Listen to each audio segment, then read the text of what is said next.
Summer ఇన్సైట్స్కి స్వాగతం. మనం చిన్నప్పటి నుండి ప్రతిరోజు స్కూల్లో ప్రతిజ్ఞ చేస్తున్నాం. దాన్ని ప్లెడ్జ్ అని ఇంగ్లీష్లో అంటారు. అది ఎలా ఉంటుంది అంటే, భారతదేశం నా మాతృభూమి, భారతీయులందరూ నా సహోదరులు, నేను నా దేశంను ప్రేమిస్తున్నాను.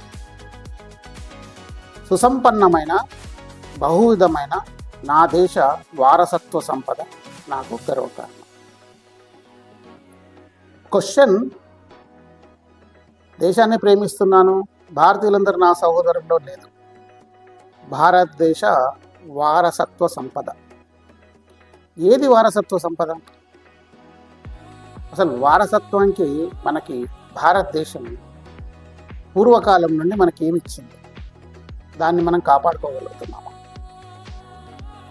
ఇదే క్వశ్చన్. రాజకీయ నాయకులకి మన వారసత్వ సంపద గురించి పట్టదు. వాళ్ళకి కావాల్సింది ఏంటంటే, వచ్చే ఎలక్షన్లో ఎలా గెలవాలి, నేను నాకు, నా పిల్లలకి, నా మనమలకి, మునిమనవలకి, వాళ్ళ మునిమనవలకు కూడా ఎలా సంపాదించుకోవాలి, ఇదే కావాలి. మనమేమో తెలివి లేకుండా వాళ్ళకి ఓట్లేసి గెలిపిస్తున్నాం. ఇన్ని సంవత్సరాల నుంచి ఇదే జరుగుతాం. అసలు వారసత్వ సంపద అంటే ఏంటి?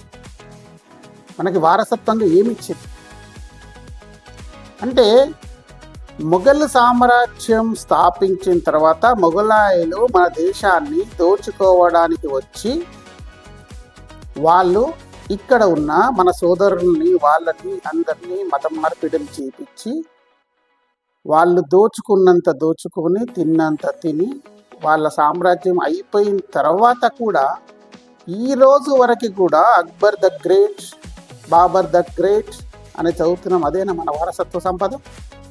భారతదేశ వారసత్వ సంపద అదేనా? ఇప్పటికి కూడా Akbar road, Babur road, Aurangzeb road, Hussaini Alam, Begum Bazar, Ameerpet, Nizamabad, Karimnagar, Adilabad, ఇవన్నీ కూడా నిజానికి మన వారసత్వ సంపదన. మొన్నటి ఎలక్షన్స్లో మనకి నిజామాబాద్లో చైర్మన్గా గెలిస్తే నిజామాబాద్ పేరుని ఇందూరుగా మారుస్తామని చెప్పేసి బీజేపీ వాళ్ళు చెప్పారు. చాలా సంతోషం అనిపించింది. ఎందుకంటే నిజాం ఆబాద్, ఎవడు నిజాము, ఎవడు ఆబాద్ అయ్యాడు? ఆబాద్ అయితే మనకేంటి? నీకేం వచ్చింది దానివల్ల?